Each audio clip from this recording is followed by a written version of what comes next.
Todos os fatos exibidos neste filme são confirmados. Fontes documentadas em thrivemovement.com. Legendado e revisado por Clash.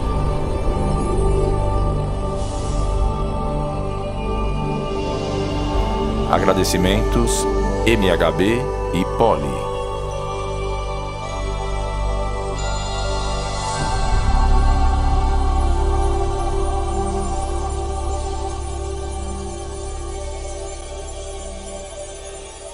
Aprendam e divirtam-se.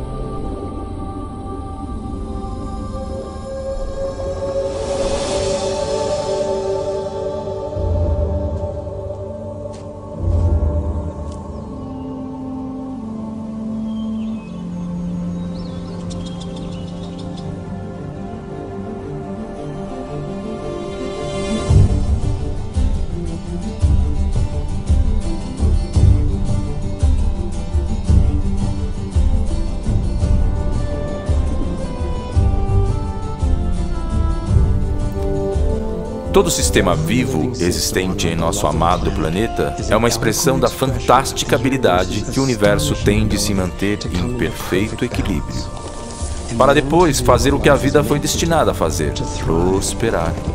A prosperidade é o fluxo natural da vida.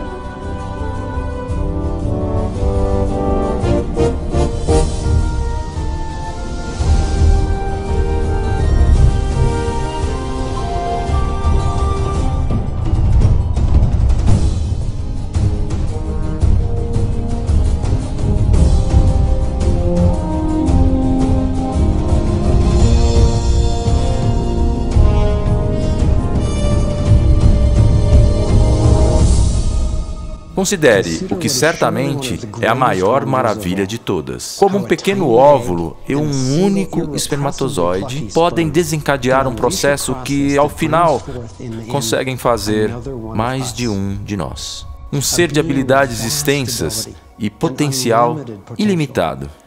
Com um cérebro capaz de uma autorreflexão complexa e crescente. Pernas feitas para dançar e correr. Dedos bastante ágeis para tecer uma cesta, tocar um violino, acariciar um rosto. Se a natureza nos ensinou algo, foi que a vida foi feita para funcionar. E como qualquer ser vivo, nosso propósito é prosperar.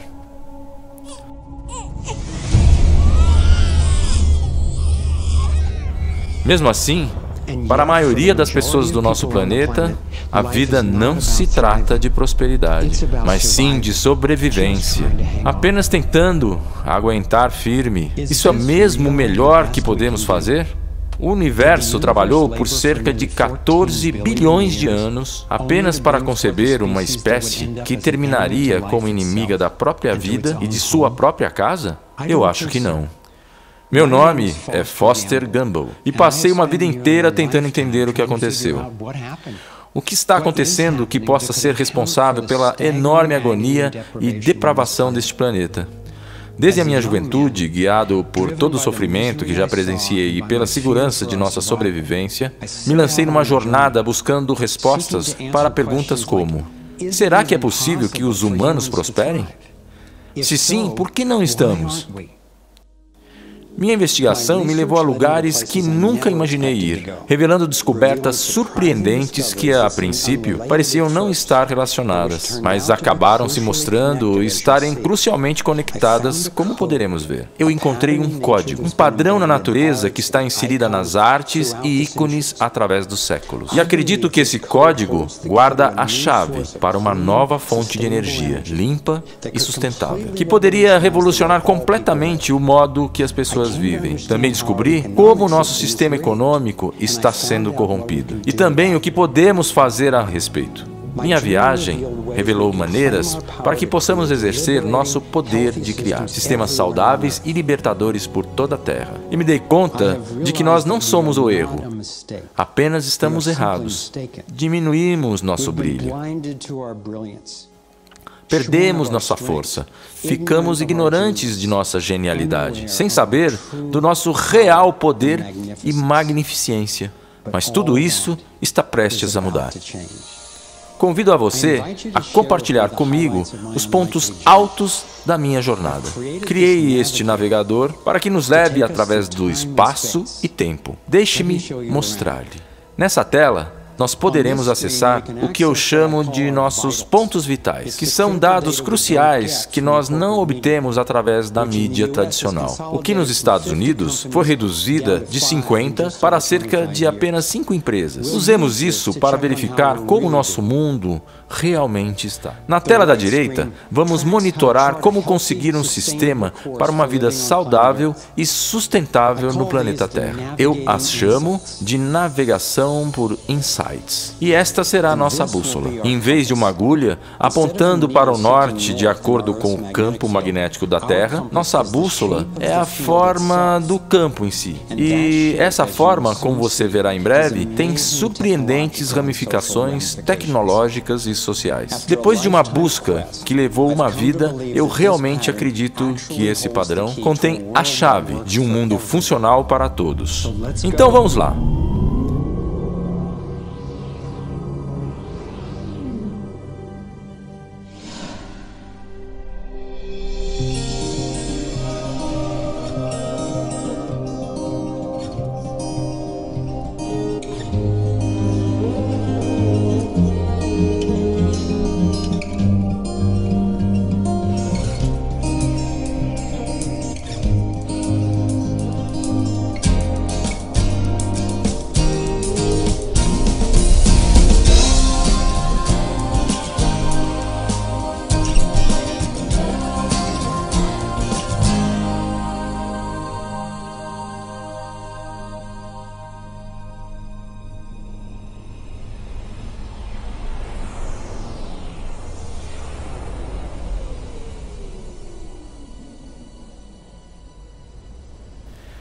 Eu cresci em um mundo de privilégios e poder, lecionando em escolas particulares de elite e depois na Universidade de Princeton. Sendo um descendente direto de um dos fundadores da Procter & Gamble, eu cresci para ser um líder na fundação. Porém, escolhi um caminho diferente.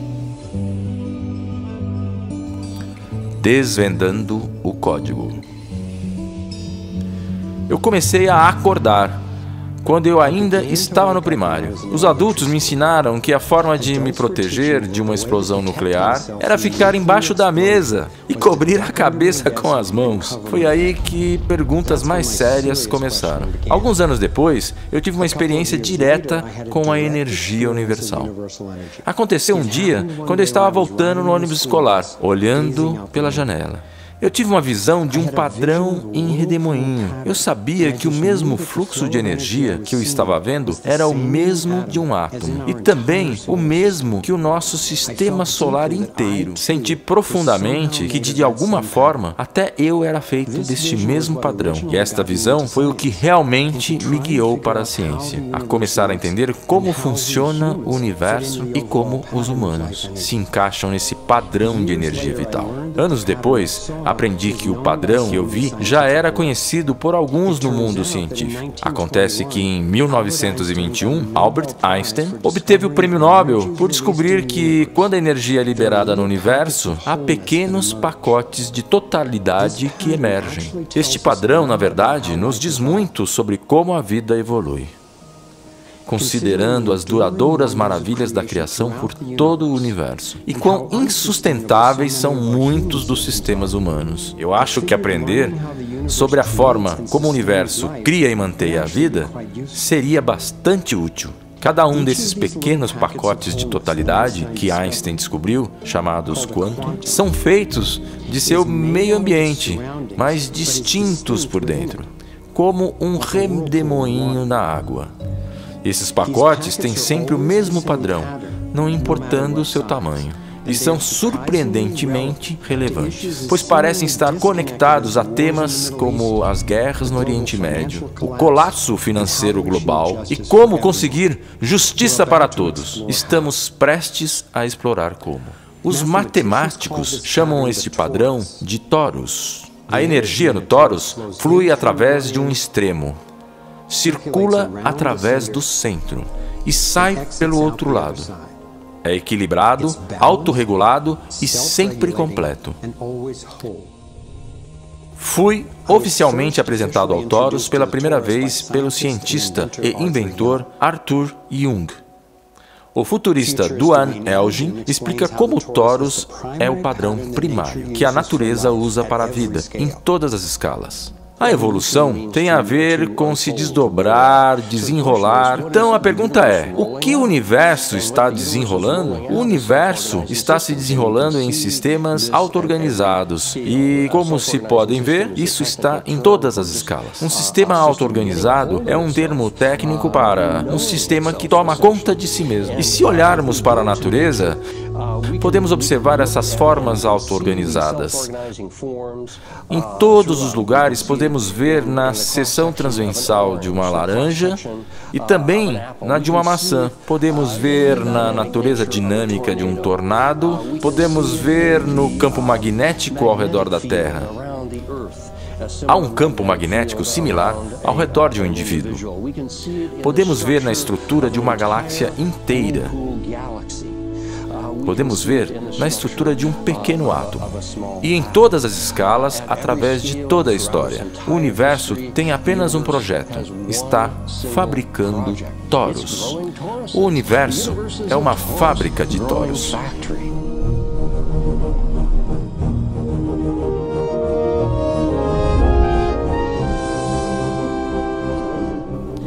Estas dinâmicas toroidais são visíveis em todas as escalas.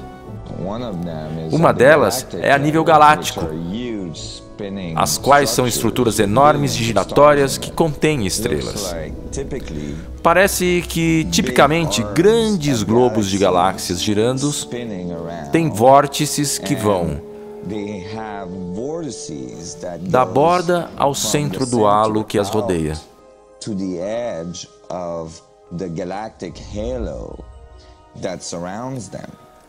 As estrelas se movem nesse disco galáctico. Para fora do halo, descem aos vórtices e voltam novamente. Há estrelas como Arcturus, por exemplo, que já sabemos ter percorrido este caminho. Esta é a descrição apropriada até mesmo para a atmosfera de nosso planeta. O clima vem do Polo Norte, desce pelo Equador e depois retorna pelo Polo Sul, até o Equador, retornando outra vez. Até as dinâmicas da superfície do Sol são muito similares. Claro que aqui estamos olhando de uma perspectiva externa em um modelo miniatura. Quando se olha para o Sistema Solar, o que é integrado na galáxia, que é integrado a um conjunto de galáxias, que é integrado a um superconjunto de galáxias. Estamos viajando nesse mar sem fronteiras de um fluxo infinito de torus.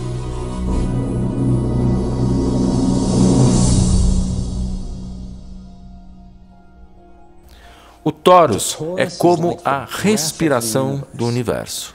É a forma que toma o fluxo de energia em todas as escalas de existência. Mas também há uma estrutura interior ao qual o fluxo se encaixa, assim como um esqueleto. É chamado de equilíbrio vetor, um termo cunhado por um dos grandes pensadores do século XX, Buckminster Fuller. Inspirado pelo seu trabalho visionário, passei décadas investigando as dinâmicas do equilíbrio vetor e do torus. Fiquei tão animado com o potencial da forma de energia toroidal que, em 1997, eu cofundei um grupo multidisciplinar chamado Sequoia Symposium para estudar o padrão e explorar suas aplicações. Nossa investigação coletiva me convenceu que o torus e o equilíbrio vetor são padrões primários, fundamentais na criação do universo em todas as escalas. Nas reuniões do simpósio, conheci inventores que diziam diziam utilizar a dinâmica do torus como base para o funcionamento de um equipamento gerador de energia sem combustão. Este desenvolvimento revolucionário acessa o que chamamos de energia em ponto zero, ou energia radiante, ou energia gratuita. Agora está sendo chamado simplesmente de tecnologia da nova energia, devido ao grande sofrimento por parte da humanidade como resultado da falta de acesso à energia. Eu entendi que a energia limpa, gratuita e ilimitada seria um dos grandes avanços da história. Não só aumentaria, como também transformaria a qualidade de vida neste planeta. Então comecei a me perguntar, quem mais sabe sobre este padrão da natureza? Ou sobre esta poderosa fonte de energia em potencial? Alguns cientistas no simpósio me mostraram como o torus tem sido codificado por diferentes culturas milenares. Atualmente, culturas antigas têm incrustado este código sobre as formas mais duradouras possíveis, em histórias, em ícones, alfabetos, construções. Estamos em um dos lugares sagrados mais visitados do mundo, o Templo de Osíris, em Ábidos, Egito. Muito poucas escrituras têm sido encontradas no Templo de Osíris. Entretanto, há um pedaço de informação bastante significativo neste templo. É um desenho muito claro e preciso. Não está talhado na pedra, nem raspado. Está queimado na própria estrutura atômica. Extraordinária. Nassim decodificou o símbolo de Osíris em 3 dimensões. Como nosso mundo não é bidimensional, parece lógico que os códigos contendo informações sobre o nosso mundo não estariam limitados a desenhos planos. Esta versão tridimensional do símbolo do Templo de Osíris começa com o equilíbrio vetor, um campo de força perfeitamente equilibrado, com 12 linhas de energia iguais irradiando. Estabilizam-se em seu centro como 12 aros em uma roda. O fluxo primário de energia que se equilibra dentro dessa estrutura é o torus.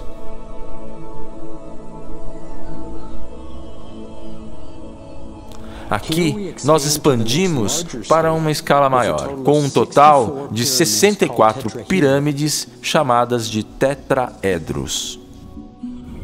Se então colocamos esferas dentro, representando a energia toroidal que circula cada pirâmide, e depois tiramos as pirâmides, terminamos com uma matriz que é, surpreendentemente, uma cópia exata do ícone de Osíris, um modelo tridimensional do mesmo padrão que foi queimado na rocha, de um templo egípcio há milhares de anos, Pequim, China. Agora, vamos cruzar continentes do Egito à China, onde a mesma geometria aparece em outro lugar sagrado, construído em 1420. Então, nós vamos à cidade proibida, onde os deuses do sol residem, e onde você encontrará na entrada os cachorros Fu, os guardiões do conhecimento. Protegem o conhecimento sob as suas patas. A mesma geometria, 64 unidades de energia, está codificada outra vez. Será uma só coincidência que o mesmo desenho apareça em 2 lugares significativos em 2 continentes diferentes? Então, Nassim me mostrou que esta geometria de 64 está codificada outra vez por culturas através dos séculos, em todas as partes do mundo. A cabalística árvore da vida dos hebreus cria a mesma estrutura que acabamos de ver, com o equilíbrio vector novamente incrustado em todos os níveis. O antigo sistema chinês de sabedoria chamado I Ching está baseado em 64 hexagramas, símbolos com grupos de 6 linhas, umas contínuas, outras partidas. Estas podem ser postas juntas como as 6 bordas de um tetraedro, e juntos formariam o cristal de 64 tetraedros.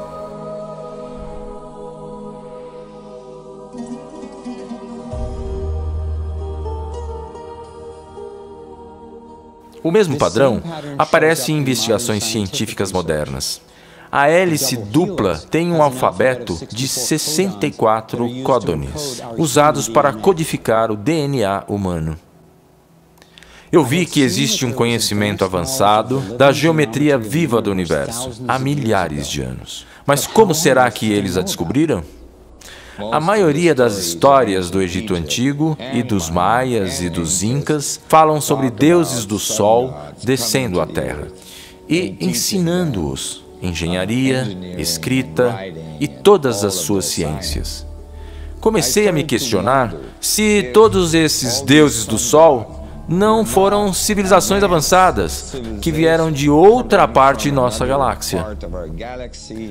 Há textos de várias culturas antigas, descrevendo-os chegando em barcos voadores ou, na tradição védica, em máquinas voadoras, e por assim vai.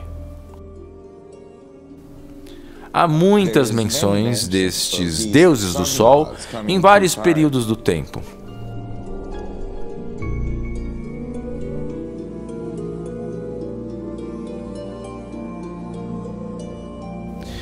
Poderiam esses pilotos antigos, vindos de fora do nosso mundo, serem os responsáveis em carregar o conhecimento desse código? Poderiam eles estarem usando este poder para impulsioná-los através do universo? Não pensei que a minha investigação me levaria a isso, e essas ideias estavam abalando meu mundo. Mas Nassim tinha evidências impressionantes para respaldar suas teorias, e eu não conseguia entender de forma racional como conceitos de matemática e física avançada podiam ter sido gravados há mais de 3.000 anos. Busquei um dos investigadores mais conceituados, o Dr. Stephen Greer, fundador do Centro de Estudos de Inteligência Extraterrestre. Ele tem conduzido centenas de entrevistas com funcionários do alto escalão. Quando falamos de inteligência extraterrestre, estamos falando de civilizações que alcançaram o ponto de serem conscientes como nós. Porém, sua tecnologia e habilidades sociais são tão grandes que nos permitem ser civilizações interestelares ou civilizações interplanetárias. E analisemos o fato de, na Via Láctea, existem pelo menos 10.000 planetas como a Terra, que já possui vida inteligente. E pelo menos metade tem potencial para serem iguais ou mais avançados do que o nosso planeta. É quase uma certeza que existe uma vida inteligente por aí que já dominou as leis do universo. Muito além do que nos ensinam atualmente nas escolas, para serem capazes de viajar pelo espaço e tempo, em tempo real, por vastas distâncias do espaço interestelar. Temos mais de 4.000 casos onde esses objetos pousaram em terra firme e deixaram evidências físicas. Temos mais de 3.500 casos de pilotos, temos centenas de casos, incluindo o de um dos investigadores da FAA, da mais alta patente, e muitos outros operadores que observaram em seus radares objetos viajando a milhares de quilômetros por hora, ou se desmaterializando e reaparecendo em outro ponto do céu. Sim, tem havido visitas de extraterrestres, tem havido naves caídas, tem havido materiais e corpos recuperados. Nós temos um contato com alienígenas. Não originários de algum país estrangeiro, mas de algum outro sistema solar. E eu tenho participado disso. Há documentos referentes ao caso Roosevelt, tendo vários casos de voos de OVNIs, particularmente depois de levarem a bordo armas nucleares. Mas mesmo com tudo isso, o que fazem é negar e fingir que nada aconteceu. O que estavam de serviço e os que estavam de descanso, todos viram o OVNI voando em pleno céu. Era um objeto metálico circular. E pelo meu entendimento, os mísseis foram todos desligados. Digo, eles realmente pararam de funcionar. Algo desligou aqueles mísseis. Me lembro que tudo isso ocorreu viajando a milhares de milhas por hora. Então esse objeto disparou um raio de luz na ogiva do míssil e acertou. Voou meio assim, disparou outro raio de luz, dispara outro raio de luz, abaixa, dispara outro raio e volta de onde veio. E as ogivas nucleares saíram do ar. No momento, tudo indica que foram ações de extraterrestres. Eles pegaram o vídeo e cortaram a parte que tinha o disco voador. Pegaram as fitas e simplesmente cortaram. Colocaram em outro rolo, depois de uma maleta. Editaram o resto do vídeo e nos entregaram e disseram: "Não preciso lembrar a você, Major, da gravidade de uma quebra de segurança. Consideramos este incidente encerrado." E quem disse que se estivesse envolvido em um incidente com OVNIs, teria que ser amordaçado? Militares do México revelam fotos do suposto OVNI. França expõe documentos sobre OVNIs no país. Vaticano declara que pode existir vida fora da Terra. Todas as evidências da existência de OVNIs, há um fenômeno extraordinário que vem me impressionando e inspirando. A aparição em todo o mundo dos chamados crop circles. Esses desenhos elaborados aparecem misteriosamente em plantações de grãos, de tal maneira que os talos aparecem dobrados, porém permanecem alinhados. Há mais de 5.000 desses padrões espalhados por mais de 30 países, na maioria na Inglaterra. A mídia levou muita gente, incluindo eu, a pensar que, a princípio, esses desenhos são embustes, que é trabalho noturno de alguns brincalhões. Claro que existem versões falsas, mas estas são feitas por mãos humanas, são cruas. Se comparadas com a vasta maioria dessas criações elegantes, poderiam os brincalhões terem criado todos os 5.000 desenhos? Poderiam algumas pessoas com tábuas e cordas terem criado algo tão complexo e lindo como este, feito no meio da noite com uma chuva torrencial e sem deixar pegadas no solo? O campo eletromagnético sobre a plantação que foi dobrada para criar a imagem está frequentemente carregada de eletricidade estática. Algumas dessas áreas também possuem estranhas partículas eletromagnéticas. Um dos mais espantosos desenhos não é um círculo, mas um retângulo que parece ser uma resposta direta a uma mensagem enviada ao espaço em 1974. A mensagem era um sinal de rádio, representando a posição do nosso planeta no nosso sistema solar, na esperança de que fosse recebido e interpretado por algum tipo de inteligência extraterrestre. 27 anos depois, em 2001, este desenho apareceu na Inglaterra, junto com o que parece ser um autorretrato do remetente. Esta mensagem se enquadra no formato do sinal enviado pela NASA e descreve um sistema solar diferente do nosso, uma imagem do remetente, um DNA não humano e uma antena de micro-ondas que aparentemente usam para se comunicar, ao invés da antena de rádio que nós usamos. O símbolo da antena já havia aparecido há um ano atrás, exatamente no mesmo campo, junto a uma antena de rádio em funcionamento, como a que a NASA usou para enviar a mensagem original. A NASA continua negando oficialmente qualquer contato extraterrestre, de qualquer tipo. E ano após ano, essas criações espetaculares continuam aparecendo.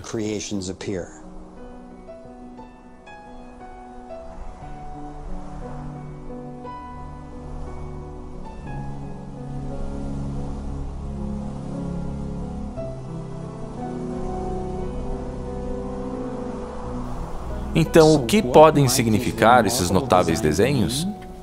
Aqui há algumas versões bidimensionais, que parecem revelar o torus em 3D.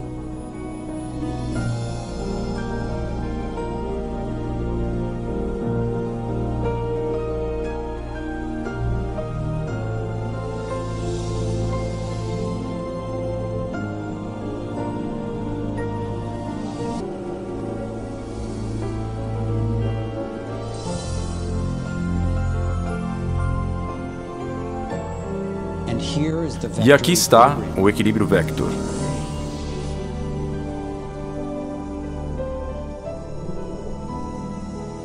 E o padrão relacionado aos 64 que vimos codificado nas artes de tantas culturas antigas.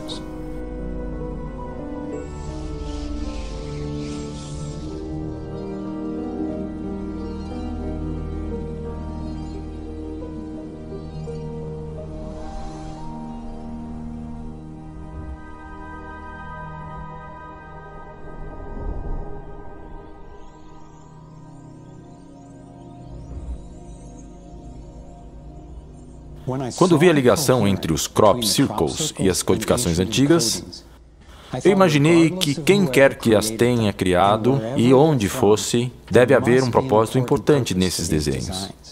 São tão coerentes. Cheguei à conclusão que o padrão do tórios e o equilíbrio vector, especialmente na forma de cristal de 64 tetraedros, está nos mostrando como a energia funciona no universo, para que possamos nos alinhar a ela.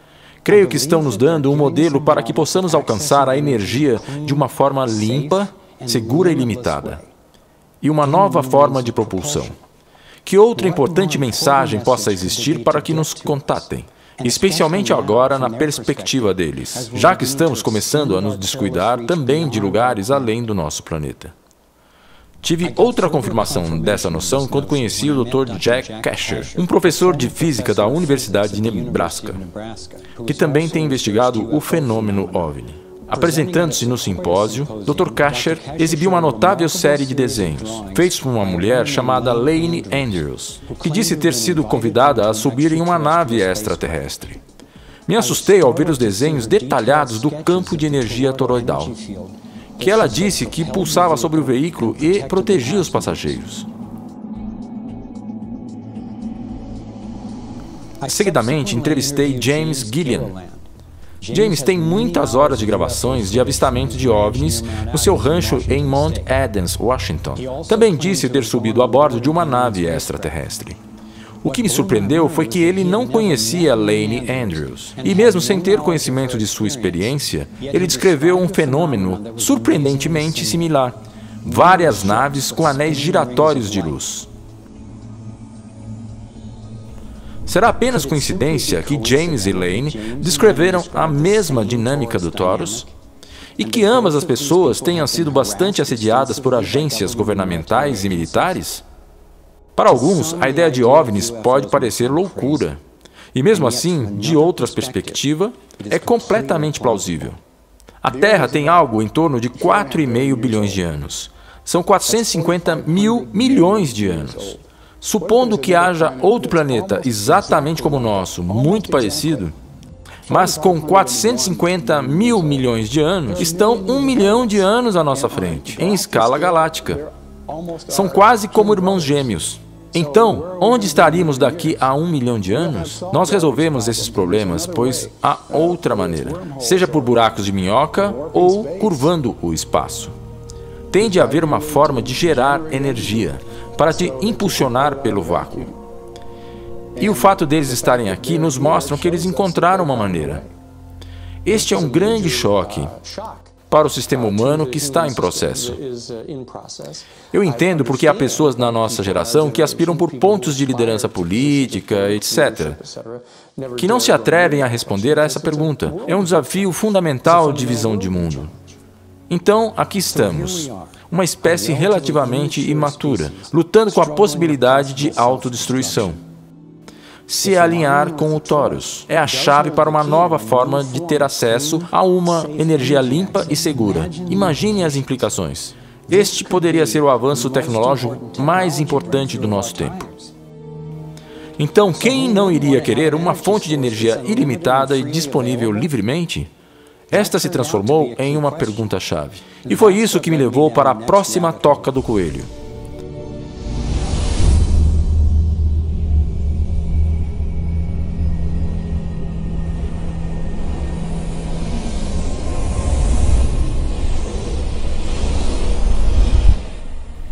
Parece que houveram cientistas no início do século XX que estavam desenvolvendo maneiras alternativas para gerar eletricidade, sem combustão.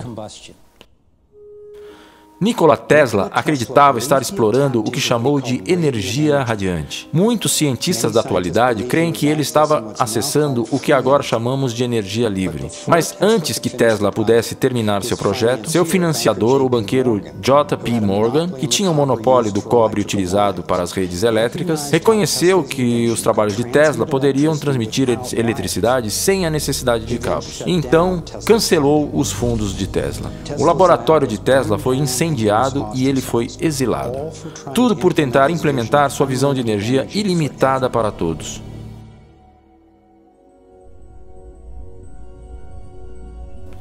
Um inventor moderno, Adam Trombley, teve sua inspiração a partir dos trabalhos de Tesla e pelas possibilidades do torus. Trombley construiu um dínamo, um gerador de corrente elétrica, que conseguia ter acesso à eletricidade direto do ar.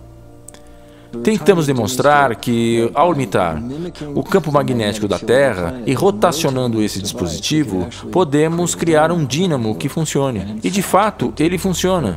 Então, quando contemplamos a natureza, contemplamos Júpiter ou contemplamos o dínamo da Terra que gira no espaço, basicamente temos um ímã que gira no espaço e as linhas de fluxo desse ímã passam por debaixo e através desse modelo toroidal do campo magnético.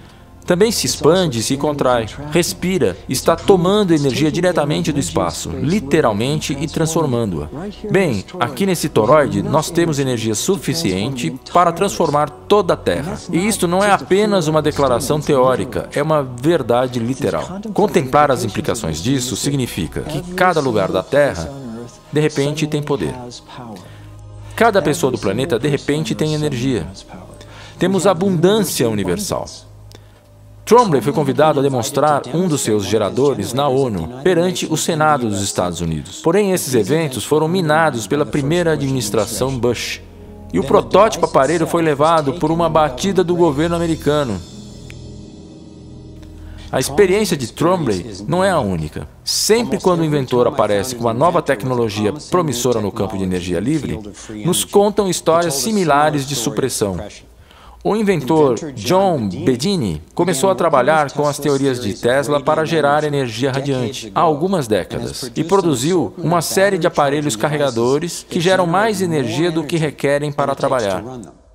Ele anunciou que ia começar a vender por um preço baixo.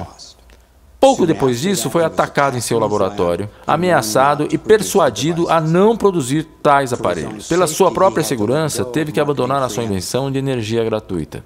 Esses são aparelhos de laboratórios que eu visitei pessoalmente.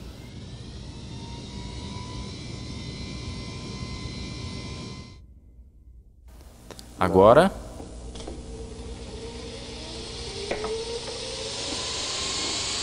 a qualidade desse vídeo é obviamente baixa e não espero que ele te convença.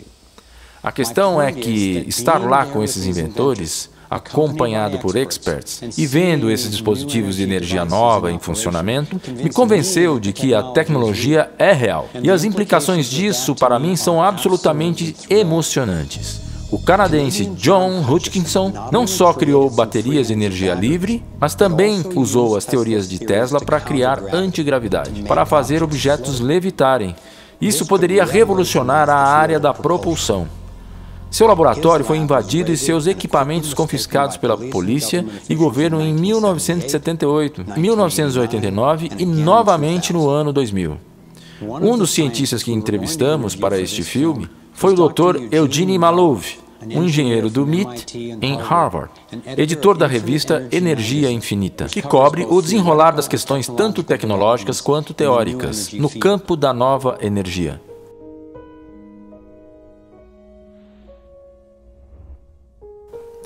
Dr. Malov foi misteriosamente espancado até a morte em 2004. Se esses inventores fossem, na verdade, apenas enganadores e charlatães, me pergunto então por que estão sendo suprimidos tão consistentemente e brutalmente? Perguntei ao inventor da energia livre, Adam Trombley, por que ele achava que essas tecnologias estavam sendo suprimidas e se o fenômeno OVNI estava relacionado. Temos tido gente do alto escalão militar se arriscando a dizer sim, essas coisas são reais. Por que você acha que o complexo industrial militar não quer que hajam declarações sendo feitas? Porque aí começaríamos a pensar, que tipo de tecnologia é essa por detrás disso tudo? E é isso aí, um acobertamento do fenômeno OVNI. Está lado a lado com a supressão da chamada energia livre. A energia é extraída da fábrica espacial à nossa volta, o que significa que não pode ser medida. Esta é uma ameaça direta às maiores indústrias do mundo. Energia livre significa adeus ExxonMobil, adeus petróleo, adeus carbono, adeus a transmissão de eletricidade por cabos, linhas paralelas, tudo irá se esvair. Infelizmente, vai ser 200 trilhões de dólares a menos nos cofrinhos de alguém. As indústrias de petróleo, gás e carbono valem mais de 200 trilhões de dólares. Esta informação surgindo irá mudar completamente o poder geopolítico. Mais do que qualquer outra coisa já registrada na história. E acontecerá em apenas uma geração. Comecei a examinar soluções inovadoras e, para minha surpresa, estes conceitos têm sido comprovados em centenas de laboratórios por todo o mundo. E mesmo assim, nem viram a luz do dia ainda. Em vez de lançar coisas umas contra as outras e tentar controlar sua explosão, as novas tecnologias se baseiam em mesclar, dançar sobre o que naturalmente é. O denominador comum de todos os dispositivos de energia livre que eu já pude ver é que imitam, de uma forma ou de outra, a forma de energia do torus. Você não precisa acreditar na tecnologia de energia livre para preocupar-se com a repressão de ideias e inventos. Me peguei pensando, que melhor maneira de justificar nossa dependência do petróleo, carvão, energia nuclear e outras tecnologias perigosas e sujas do que fingir que não há outras alternativas melhores e mais baratas? É a minha amada esposa e parceira de criação, Kimberly, que continua a me lembrar o lado humano das minhas investigações científicas. Para mim, tão intrigante quanto possa parecer o torus, os ETs e a energia livre, a pergunta mais convincente é: entender sobre essas coisas realmente vai ajudar a aliviar o sofrimento humano de alguma forma? E realmente parece que sim. Grande parte da dor nesse planeta tem a ver com a falta de acesso à energia. Poder aquecer-te? Consegues arranjar água e comida? Tens cuidados hospitalares? Tudo isso tem a ver com acesso à energia. Se há um padrão fundamental, o que faz sentido para mim, que a evolução seja eficiente dessa forma.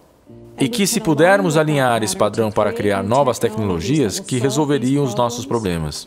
Então vale a pena para mim abrir a minha mente para esses temas que são tabus sociais. Se as tecnologias de energia nova fossem difundidas livremente pelo mundo, a mudança seria profunda. Afetaria todo mundo. Seria aplicável em qualquer lugar. Essas tecnologias são absolutamente as mais importantes que já passaram pela história do mundo. Tendo isso em mente, comecei a me perguntar quem se beneficiaria em suprimir os estudos científicos? A riqueza e o poder de quem seriam ameaçados caso fosse concedido a todos o acesso à energia livre e limpa? Quem teria o motivo para estabelecer um mundo onde tão poucos têm tanto? Tantos têm tão pouco? Como investigador independente, eu segui uma das regras de ouro do jornalismo investigativo. Se a história não faz sentido, siga o dinheiro.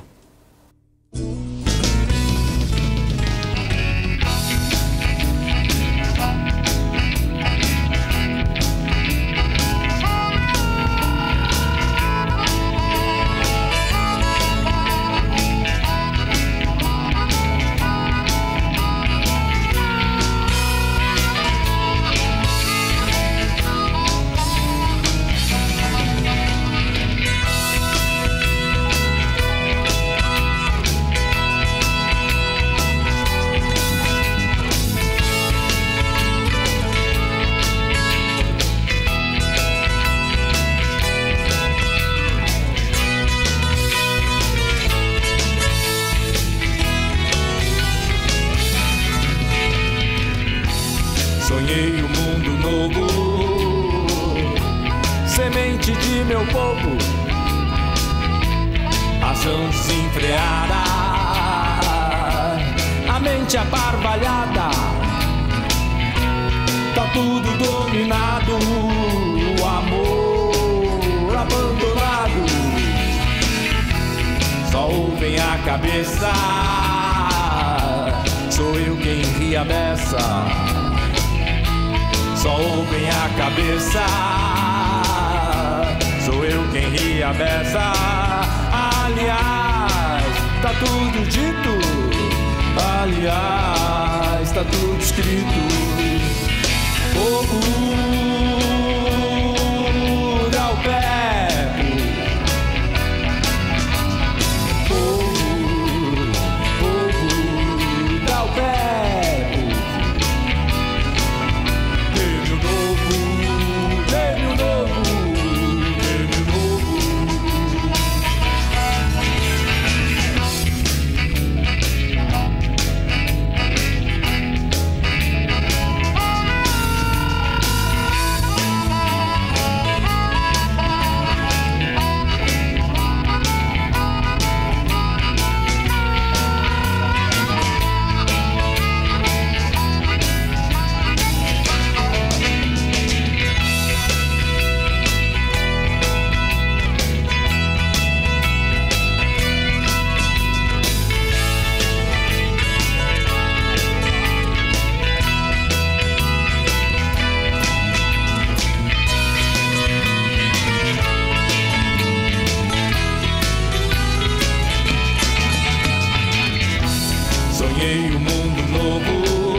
meu povo. Razão desenfreada, a mente aparvalhada, tá tudo dominado, o amor abandonado. Só ouvem a cabeça, sou eu quem ri a beça. Só ouvem a cabeça, sou eu quem ri a beça.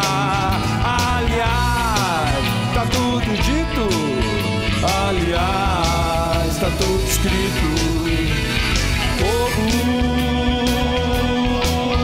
dá o verbo. Povo, dá o verbo. Reino novo, reino novo, reino novo. Sou eu quem ri a beça, sou eu quem ri a beça. Aliás, tá tudo dito, aliás, tá tudo escrito. E o povo só repete: